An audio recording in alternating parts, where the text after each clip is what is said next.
দেখতে দেখতে চলে গেল 2024 কোপা আমেরিকার আসর। এক বুক হতাশা নিয়ে কোয়ার্টার ফাইনাল থেকে ব্রাজিলও বিদায় নিল। তবে কোপা আমেরিকা থেকে বিদায় নিলেও চলতি বছরের খেলা থেকে বিদায় নিতে পারেনি ব্রাজিল। 2024 সালে 3 মাসে ব্রাজিলের খেলা রয়েছে 6টি। অবশ্য এই 6টি ম্যাচই খেলা হবে 2026 বিশ্বকাপ বাছাই পর্বের ম্যাচ হিসাবে। ল্যাটিন আমেরিকার 10টি দেশ নিয়ে 2026 বিশ্বকাপ বাছাই পর্ব শুরু হয়েছিল, যেখানে 5বারের বিশ্বকাপ চ্যাম্পিয়নদের অবস্থা খুবই খারাপ। বিশ্বকাপ বাছাই পর্বে ব্রাজিল রয়েছে 6 নম্বরে। 6 ম্যাচ খেলে 2টি ম্যাচ জয় পেয়েছে তারা ও একটি ড্র করার পাশাপাশি 3টিতেই হেরেছে। স্পষ্টই বোঝা যাচ্ছে এমন অবস্থা শুধু ব্রাজিলের জন্য নয়, বরং ভক্ত ও সমর্থকদের জন্য দেখা কঠিন। তাই আগামী 6টি ম্যাচ ব্রাজিলের জন্য এক সুবর্ণ সুযোগ।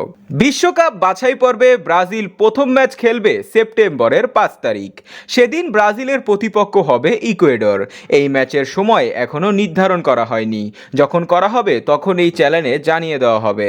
এরপর 2024 সালে বিশ্বকাপ বাছাই পর্বের দ্বিতীয় ম্যাচে ব্রাজিলের মুখোমুখি হবে প্যারাগুয়ে। ম্যাচটি শুরু হবে সেপ্টেম্বরের 10 তারিখ।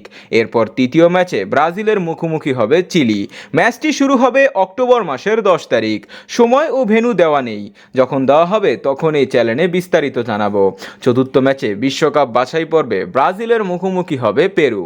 এই ম্যাচটি শুরু হবে অক্টোবরের 15 তারিখ। 2024 সালে ব্রাজিলের পঞ্চম ম্যাচে ভেনিজুয়েলার মুখোমুখি হবে ব্রাজিল। ম্যাচটি শুরু হবে নভেম্বর মাসের 24 তারিখে। 2024 সালে ব্রাজিলের বিশ্বকাপ বাছাই পর্বের শেষ ম্যাচে উরুগুয়ের বিপক্ষে মাঠে নামবে ব্রাজিল। ম্যাচটি শুরু হবে নভেম্বরের 19 তারিখ। এই 6টি ম্যাচের সময়সূচি বাংলাদেশ সময়ে দেওয়া নেই। যখন দেওয়া হবে তখন এই চ্যানেলে দেওয়া হবে। সেই পর্যন্ত আমাদের সাথেই থাকুন।